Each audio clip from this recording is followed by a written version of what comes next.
করেছো? যে তোমার ভালোবাসার মর্ম বুঝে না, সে কি করে তোমার রক্তের মূল্য বুঝবে? কাউকে ভালোবেসে নিজের জীবন দিয়ে দেবে ভাবছো? আজ মরে গেলে কালকে 2 দিন, কিছুদিন পর আস্তে আস্তে সবাই ভুলে যাবে। কিন্তু একটা মানুষ আছে পৃথিবীর বুকে যে তোমার কথা কখনোই ভুলতে পারবে না। সে হচ্ছে তোমার নিজের গর্ভধারিণী মা। তাই বলি কি, ভালোবাসতে হলে নিজের মাকে ভালোবাসো। কথাটাতে একমত হলে ভিডিওটিতে লাইক দিয়ে যাবে। চাইলেই কি আর সবার মনের মতো হওয়া যায় রে বন্ধু? এই আমাকেই দেখো না, আমি সকলকে আপন ভাবি, কিন্তু দিন শেষে আমি কারোর আপন নই। আমি যে কথায় কথায় তোমাকে রাগ দেখাই সেইটাই দেখলা, কিন্তু আমি যে কেন রাগ দেখাই সেটা বুঝলা না।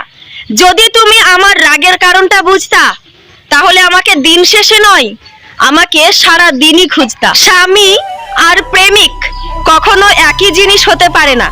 প্রেমিক তোমার সাথে খেলা করে, তোমার সাথে ছলনা করে, তোমাকে নিত্য নতুন রং বেরঙের কল্পনা দেখিয়ে, স্বপ্ন দেখিয়ে মাঝপথে একদিন তোমার হাত ছেড়ে চলে যাবে।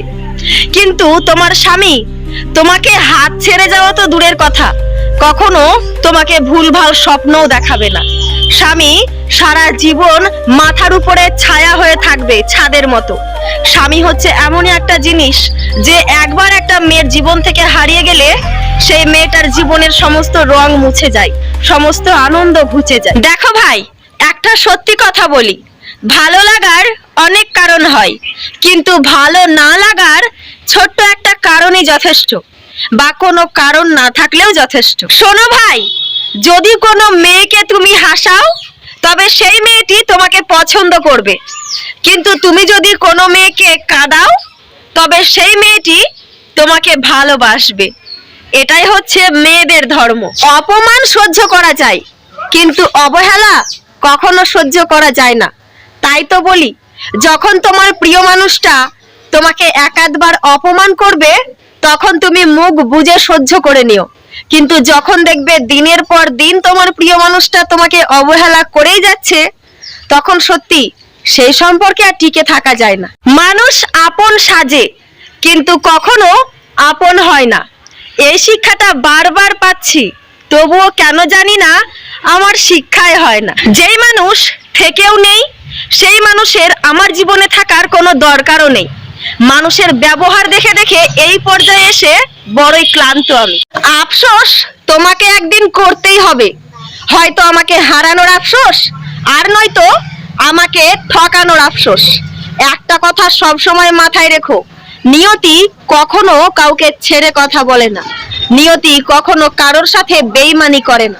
আমি অনেক জায়গায় ঘুরলাম, অনেক কিছু দেখলাম, শিখলাম, জানলাম, বুঝলাম, কিন্তু সবশেষে এই জিনিসটা খুব ভালো মতোই বুঝতে পেরেছি যে মানুষ কখনো মানুষের কাছে স্বার্থ ছাড়া যায় না। বিনা স্বার্থে কোনো মানুষ কখনো কারোর কাছে যায় না। তোমাকে পাওয়ার স্বপ্নটা আমার কাছে আয়নার মতো, দেখতে তো পেয়েছি কিন্তু ধরতে পারিনি। তোমাকে কাছে তো পেয়েছি, কিন্তু আপন করে রাখতে পারিনি। একটা মেয়ে কখনো তার অপছন্দের জামাটা আলমারি থেকে বের করে পরে বাইরে বেরোয় না, কিন্তু সেই মেয়েটাই পরিবারের মুখে হাসি ফোটানোর জন্য পরিবারের পছন্দের নিজের অপছন্দে থাকা ছেলেটাও তার সারা জীবনের জীবন সঙ্গী হয়ে যায়। পরিবারকে সুখে দেখার জন্য, পরিবারের সম্মানের কথা ভেবে সেই মেয়েটাও একদিন তার অপছন্দের মানুষটার সাথে সারা জীবন কাটাতে রাজি হয়ে যায়। কাকে বিশ্বাস করেন ভাই? মানুষকে? আরে ভাই, একদিন যেই মানুষটার বেঁচে থাকার কারণ ছিলাম আমি, আজ সেই মানুষটার শত শত ঘৃণার কারণ হচ্ছে আমি। একদিন যেই মানুষটার সাথে একই প্লেটে বসে খাবার খেয়েছি, আজ সেই মানুষটাই আমাকে খুব গভীরভাবে ঠকিয়ে গেছে। বাড়ির শাশুড়িগুলো 2 প্রকারের হয়। এক, বাইরে গিয়ে বৌমার আড়ালে বাইরের লোকের সামনে বৌমার নামে নিন্দা করে। আর 2, যখন বাড়িতে থাকে, যখন নিন্দা করার জন্য কাউকে পায় না, তখন নিজে নিজে একা একাই মনে মনে বৌমার নামে নিন্দা করে। কি ভাই, ভেবেছিলে ভালো বলবো? শাশুড়িরা কখনো বৌমার নিন্দে ছাড়া পেটের ভাত হজম করতেই পারে না, এটা একদম বাস্তব কথা। প্রিয়, আমি কখনো তোমার কাছে কিচ্ছু চাইবো না, শুধু একটা অনুরোধ করব, আমার ভালোবাসাটাকে তুমি কখনো মিথ্যে মনে করো না। মেয়েদের জীবনের সবচেয়ে বড় শিক্ষা কেন্দ্র হচ্ছে তার স্বামীর বাড়ি। সেখানে না থাকে শিক্ষার্থীর অভাব, আর না থাকে কোনো শিক্ষার অভাব। একটা মেয়ের জীবনে গোটা দুনিয়ার সাপোর্টের কোনো প্রয়োজন পড়ে না। মেয়েদেরকে যদি তার নিজের স্বামী একটু সাপোর্ট করে, তবে সেই মেয়েটা একাই 100।